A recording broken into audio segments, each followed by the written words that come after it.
An Irish tradition is to have all the doors in the house open at midnight so the old year can get out and the new year can come in.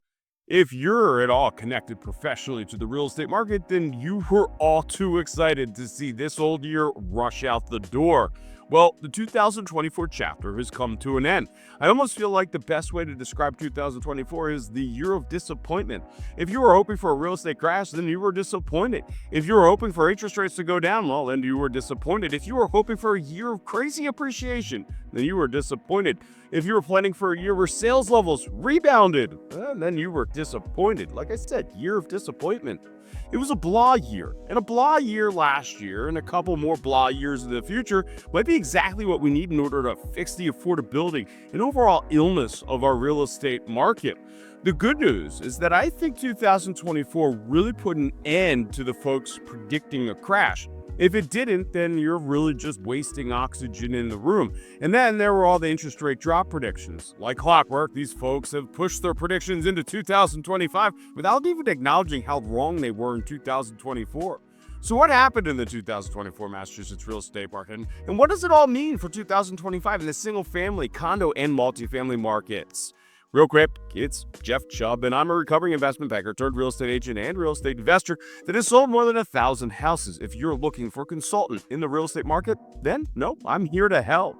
Let's start with the single family market. We saw 37,886 single family homes sell in Massachusetts for an average sales price of $810,000. 810 grand. 2024 really wasn't a bad year in the single family market. Sales were up and prices were up. And I just have to point out that I pretty much nailed it when it came to my predictions on the home price appreciation. Let's start with the sales levels. For the first half of the year, we were pretty much trending toe-to-toe with the sales levels that we saw in 2023. Then we had a little breakout in the third quarter of 2024, but the big gains came in the last quarter. We ended the year seeing sales levels for the single-family market up by 4.1% as we sold 36,388 houses in 2023. But to put this all in some perspective, we sold 45,919 single-family houses in 2022. We went into housing depression in 2023, and we did not climb out of it in 2024. The housing recession just got, less worse. But yet again, another year of data that proves that housing prices and sales levels are not correlated. Just because sales levels go down does not mean that prices will go down as well.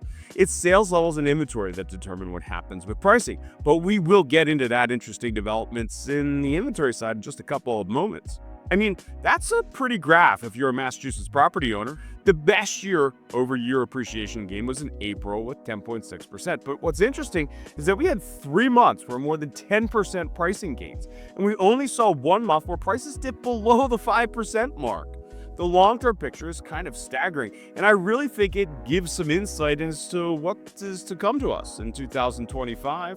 The rate shock is worn off. 6% with some flirting of the 7% at times has become the new normal. Housing is expensive, but it's still proving to be a prudent financial investment.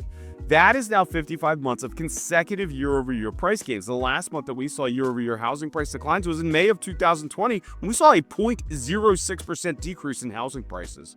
Since January of 2014, we've only seen 7 months where year-over-year housing prices went down out of 120. 7 out of 120.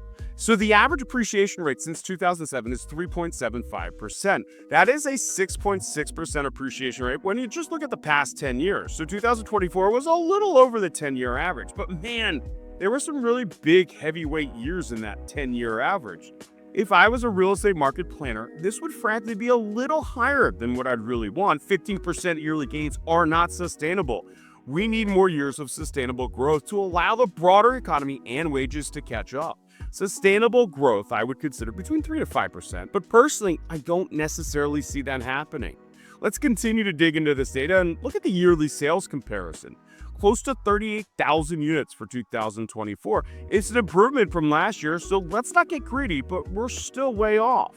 Since 2007, the average has been 44,794 units. The average for the last 10 years is 49,060 single-family houses sold in the state of Massachusetts.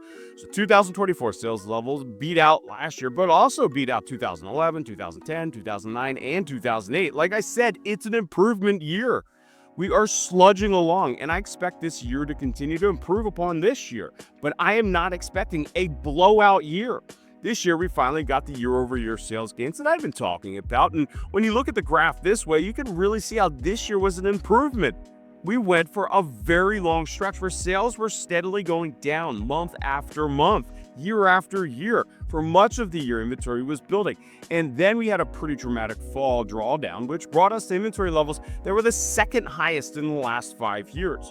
This is really throwing me a curveball when trying to figure out what next year is going to play out to be, because I was thinking that buyers were going to get some well-deserved reprieve with inventory levels just starting to build.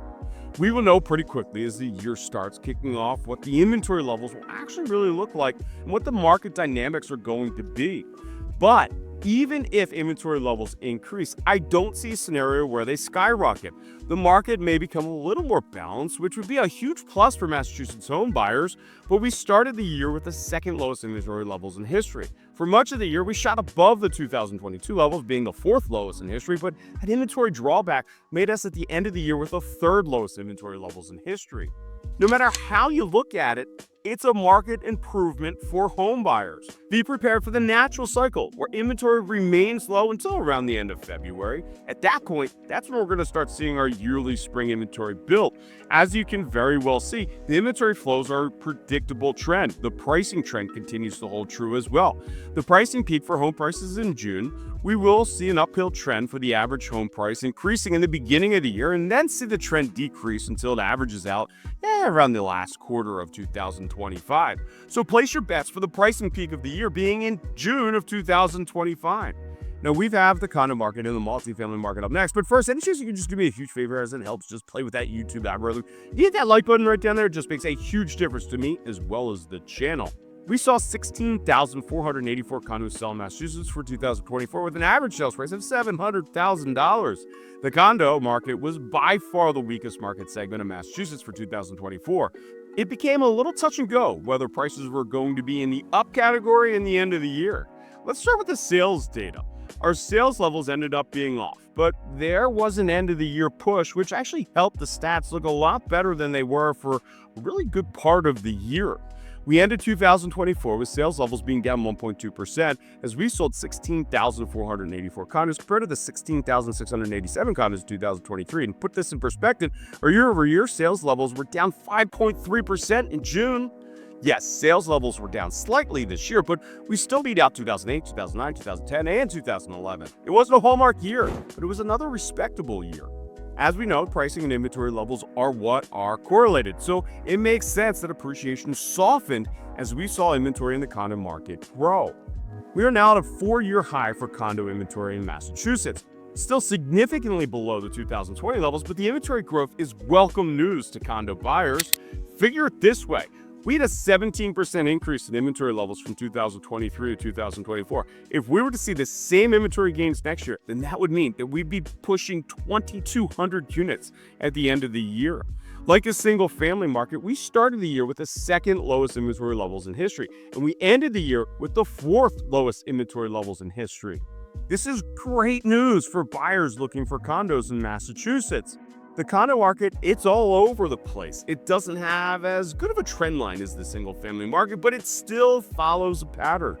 The interesting thing, and what was really worrying me, was that from July through October, we had year-over-year pricing decreases. Thank goodness we closed out the year strong with the last 2 months. It continues to be a good run for Massachusetts condo owners. This year, we eked out a 2% year-over-year increase in condo prices. It was a pretty amazing first 6 months in the condo market. As a matter of fact, we were actually sitting pretty at the end of June with a 4.6% year-over-year appreciation rate. Then July through October happened, and that 4.6% actually turned into 1.6% year-over-year increases. The strong November and December is what helped push us back up to the 2% mark. We were on the edge of breaking even, or dare I say it, being in negative pricing territory. And now for my very quick and shameless plug. If you're thinking about buying or selling a home, then reach out to me today, as it would be an honor to help guide you through the process. Now onto the multifamily market. The best market performer for 2024 goes to the multifamily market. In 2024, there were 5,514 multifamily units that sold for an average sales price of $832,000. The hallmark year is also seen in the increase in sales levels in the multifamily market. The 5,514 units sold was 6.7% higher than sales recorded in 2023, which were 5,170 units. So what am I taking away from this data as we head into 2024? The multifamily market, it's getting better. Okay, so maybe terming this year as a hallmark year when it comes to sales levels was a little bit of an overreach. How about we just say that it was a welcome relief? The 5,514 units sold put us above the 2011 sales levels and on par with 2012 when we sold 5,536 units. Since 2008, the average sales levels are 6,396 units sold, so we're still well below average levels.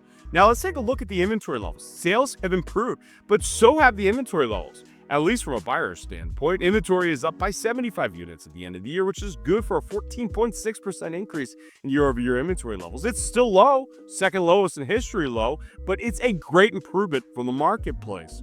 It really was a great year for multifamily property owners, and you can really see it here. But something that I've really taken note of is that the market closing out the year is strong. In November, we had a 9.6% year-over-year pricing increase, with December showing a 22.8% increase. What is crazy is that the strong end of the year push of 22.8% year-over-year pricing increase wasn't even the highest for the year. That award went to April when we recorded a 29.1% year-over-year property price increase. Kind of crazy, but we didn't see one month the entire year where we had year-over-year pricing down. And I say it was crazy because in 2023, we had prices down for the first 4 out of 5 months. I don't see why 2025 isn't going to be another strong year for the multifamily market. The great run for the multifamily property market continues in the state of Massachusetts. This market took some of the best punches with stride in 2022 and 2023 and came out strong in 2024. This was another tough year for market bears. People who sat on the sidelines lost more pricing power. The current market is a market that provides opportunities for both buyers and sellers. Some towns around Massachusetts have weaker markets than others. Buyers are able to secure themselves some great values in these markets, while sellers are getting some great prices in the stronger markets throughout the state. My wild card for 2025 is the condo market. I don't have a reason as to why it softened like it did. And because I can't point to anything specifically, it makes it real hard to call shot for 2025. And this is going to be an interesting year. We have a lot going on. It's a new administration coming in after an election where both sides talked a lot about housing affordability. What do tariffs mean for the overall economy and thereby the real estate market? What would tax cuts do? Are interest rates going to come down by a considerable amount? Will we enter an official recession? But keep in mind that housing price declines and recessions are not correlated, as we've only saw housing prices go down 2 out of the last 5 recessions. We know what happened in 2008, but the other time was a 1.9% decrease in 1991. I personally think next year is going to be more the same, but be on the lookout for my 2025 market predictions video. And let me know if you have any questions. You can drop me a line in the comment section below, or I invite you to reach out to me, as all my contact information is in the description below, right down there. And as always, I truly appreciate you keeping me in mind should you or anyone you know be thinking about buying or selling a house in 2025. This information and these stats are derived from MLS PIN. While it doesn't capture all the houses that were sold in Massachusetts, as there are some very small MLS, like the ones used on the islands as an example, or some houses sell private off market. It provides a very large data set that provides us some excellent insight. So until next time.